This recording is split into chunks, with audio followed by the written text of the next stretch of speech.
Ensemble, continuons notre aventure avec Microsoft Office Word.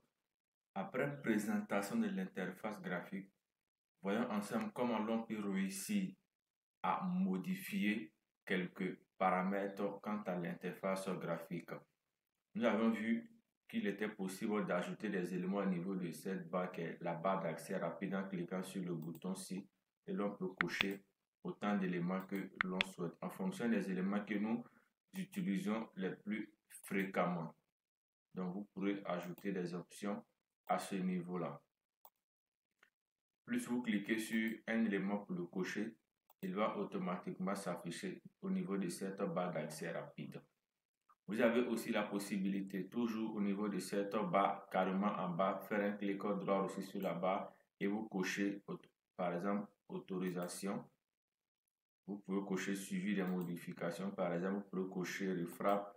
Donc, les éléments que vous allez cocher, colonne, par exemple, numéro de ligne, chaque élément que vous allez cocher va s'ajouter automatiquement à cette barre ici. Donc, vous pourrez ajouter autant d'éléments que vous souhaitez. Donc, moi, je vais décocher quelques éléments là. OK.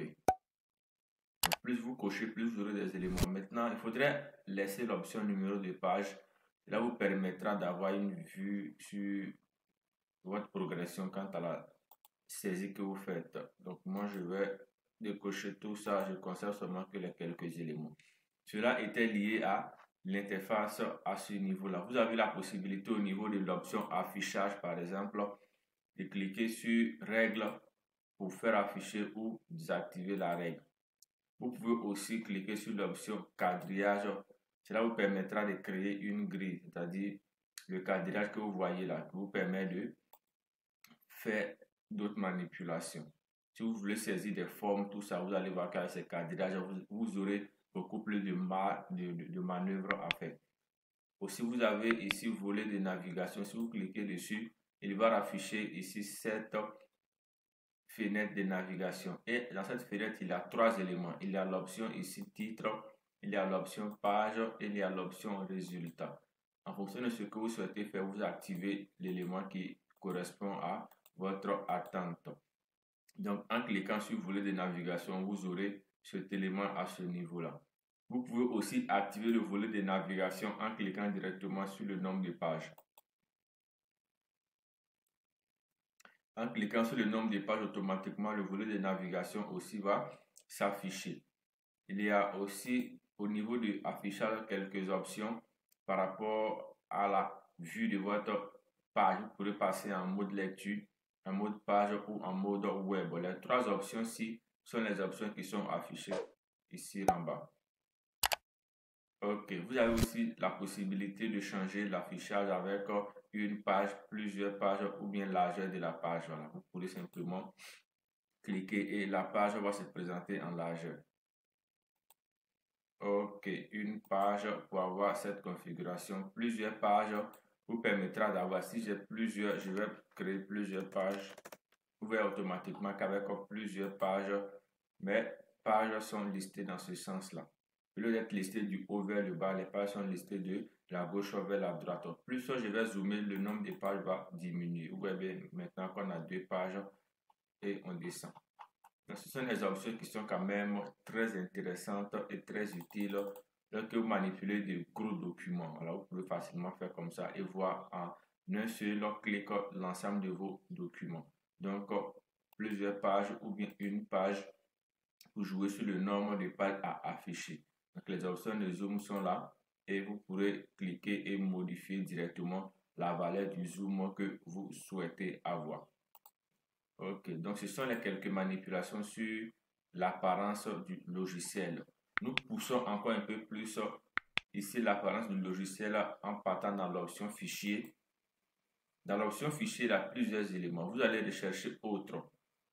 L'idée, nous recherchons l'option ici qui est appelée option. Bon, nous recherchons le menu option pour être clair. Parfois, il va être disponible directement en fin de liste. Voilà, moi, je ne l'ai pas en fin de liste, donc je clique sur autre et je vais cliquer ici sur option. En cliquant sur option, vous allez voir qu'il y a d'énormes possibilités de manipulation. Moi, je ne vous conseille pas de tout modifier. Si vous ne maîtrisez pas un élément, vous l'ignorez, vous le laissez par défaut. Donc, on a ici l'option générale qui vous donne quelques détails par-ci et là avec le nom d'utilisateur, l'initiale du nom et autres. Donc, arrière-plan, j'aimerais bien vous montrer ça. Arrière-plan, il est mis ici paille. La raison pour laquelle vous voyez bien un peu ces lignes par-ci et là. Si je clique et je sélectionne par exemple, je vais prendre ici calligraphie, par exemple comme arrière-plan. Et au niveau du thème, je peux avoir un thème en couleur, en gris foncé, en blanc, ou utiliser le paramètre système, ça dépendra. Moi, je vais choisir par exemple gris foncé. Et si je fais OK, vous allez voir automatiquement que la couleur de mon interface a changé. Automatiquement, les lignes qui étaient ici ont automatiquement changé. Donc, dans l'option fichier, vous recherchez ici option. Option. Et vous avez ici arrière-plan. Vous pourrez choisir l'arrière-plan qui vous convient. Vous avez aussi thème office. Vous pourrez changer en choisissant le thème qui vous convient. Cela concerne ici le menu général. Aussi au niveau du menu affichage, vous avez quelques options, mais nous laisserons tous ces éléments-là. Au fil du temps, nous allons voir ces éléments de façon détaillée. Donc, un dernier élément par rapport au réglage, je vous conseille vivement de cliquer sur enregistrement et vous venez à ce niveau-là.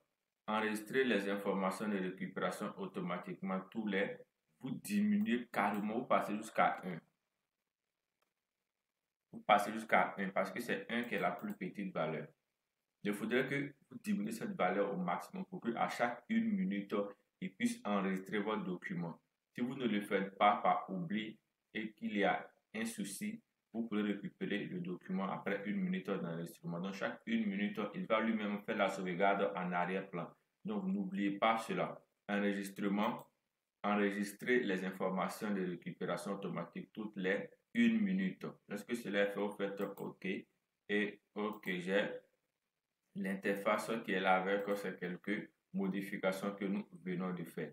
À ton niveau, tu es capable de faire beaucoup plus. Amuse